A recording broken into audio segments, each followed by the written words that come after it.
What a absolutely wacky yesterday. So if you haven't heard or have just been living under a rock for the past 24 hours, you would have already heard that unfortunately Charlie Kirk has passed away. All we really know about it is some crazy person with a AR-15, I'm assuming, pretty much shot Charlie Kirk from a long distance and shot him right in the neck. And it looked like from the video that I watched, it hit his artery. I will admit this, I wasn't a really huge fan of Charlie Kirk. Every now and then I'd watch one of his college videos where he would just absolutely slap college students with just honesty, facts, and knowledge, and it was really entertaining. One of the things I really admired from Charlie Kirk was his ability to have the biggest balls on the planet Earth and say what needed to be said. Now, you could disagree with Kirk on a lot of things, and that's fine and dandy, but I don't think someone should die over their opinions, their beliefs, or their politics. What I honestly found truly depressing about all of this, really all he did was just openly talked about his opinions. I want to make sure that this video is respectful as possible, not only for Charlie Kirk, but for his family too. The truly upsetting part about all this is not the fact that the person who shot Charlie Kirk is still out and about, but where Charlie was such a controversial figure because he basically said what he meant, everybody on the left completely hated him. I kind of thought that everybody would be on the same page and be like, yeah, this is fucked up, no one should die like this, right? But looking through TikTok and X and all the other social media platforms, you come to find out the huge majority of the left are just cold-hearted bastards. Not even 1 hour after his death, it seemed like everybody that was on the left was happy, hoopla, and just fucking pulling out the fireworks just because Charlie Kirk passed away. There was probably only one person that was on the left that was sad that Charlie Kirk died. These pictures, these videos that are all over social media, honestly make me want to puke on just how shameless it is. I mean, what happens when it's your father, your mother, your daughter, your son, your uncle? Are you guys going to be absolutely upset? Or are you just going to go back to TikTok and Twitter and say, rip bozo? What is wrong with people nowadays? Whatever happened to the idea of agree and disagree? I mean, am I going to have to get to the point where I can't talk about what's my favorite Pop-Tart? Because if I can't talk about chocolate fudge, someone's going to be like, well, I don't like chocolate fudge, and just instantly shoot me dead. This is just absolutely ridiculous. It's absolutely ridiculous that we even have to have this discussion. Anyway, looking at all these accounts, it makes me absolutely dumbfounded that some of these people have followers. Just like this Maria girl, her comments, oh no, I'm sad, and then it shows some black guy dancing with some fucking party emojis. Then she has a TikTok short that says, I would love to have friends that feel like family. Well, Maria, has it ever occurred to you that maybe, just maybe, you could have friends that are like family if you wouldn't say stupid shit like this? Then you have Don the Border King saying this. It's not a good joke when anyone is murdered, but murder is as American as apple pie. If leftist influencers were shot instead, the so-called white would say it was deserving.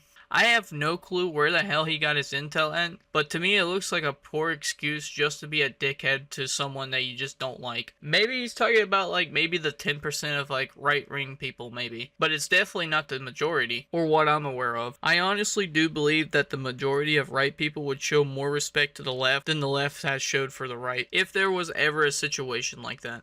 The biggest reason I wanted to make this video is mainly because I think it's important for people to hear this. I do think that the US government should hold these social media sites more accountable, especially when it comes to advocating violence. They need to ban streamers who support advocating for violence. All these comments that say thank God he's gone need to be off the fucking platform. Any account that's wishing for death should be automatically perma-banned. And somebody might say to me just that, well, that's freedom of speech. No, the fucking ain't. What that is a threat. It's not a joke, it's a threat. Nobody doesn't want to hear you express how much you want to advocate violence for another person. It's disgusting. And the reason I'm being so harsh about it is because what happens is when you say, oh, we gotta get rid of this guy, or oh, this guy needs to die, or whatever, right? If you throw a rock in a dark hole, sooner or later you're gonna hear the rock hit the bottom. What I'm pretty much saying is the more you keep advocating for violence, the more that a nut job will appear and actually do it. And I think the people who are saying that it's a joke are the people who want that to happen deeply. Either that or they're stupid. We have to do something about all these crazy people in the United States. I don't care if we bring back the insane asylum, but I'm gonna tell you this right here, right now. You shouldn't have to go to fucking Charlotte and think twice on getting on a fucking train. You shouldn't have to be worried before you go into Catholic school that maybe not wearing a bulletproof vest wasn't the best idea. You shouldn't have to worry that there might be an assassin on the roof and is about to kill fucking Charlie Kirk. We need to become more serious about mental illness. We need to stop people before a tragedy happens. We need to fucking read people better. And the people that are acting out in unusual ways, we need to put them in a burlap sack and send them back to Arkham Asylum. And yeah, I understand that the whole insane asylum really never worked. It didn't really cure too many people and people got beat up all the time. But ask me this, internet, which one sounds better? Some random insane guy being captured and going to Arkham Asylum and then getting beat up for the rest of his life, or him walking free, picking up an AR-15 and killing 20 people and 7 injured? I would honestly pick the first question, mainly because less people die. I think this assassination and this whole thing that the left is like starting to use guns against the right, no matter if you're the left or the right or just the fucking independent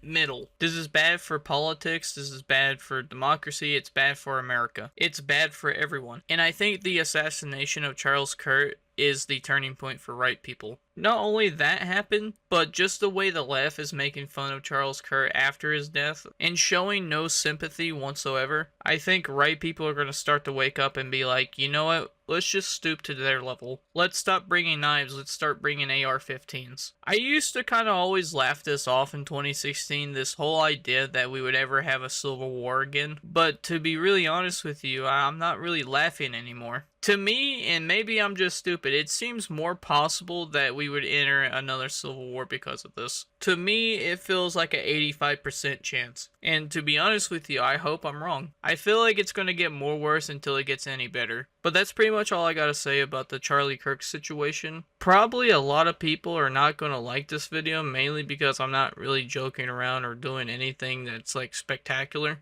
I'm just gonna be honest with you guys, like I just had to get this off my head. It's been actually driving me nuts. I remember yesterday first hearing about it and being so pissed that I fucking went to sleep with a migraine. That's how much it really bothered me. And I wanted to fling out my 2 cents. That's pretty much all I gotta say. Rest in peace, Charlie Kirk. And I wish his 2 kids and his wife the best. Skiddly boppity boop. I'm out.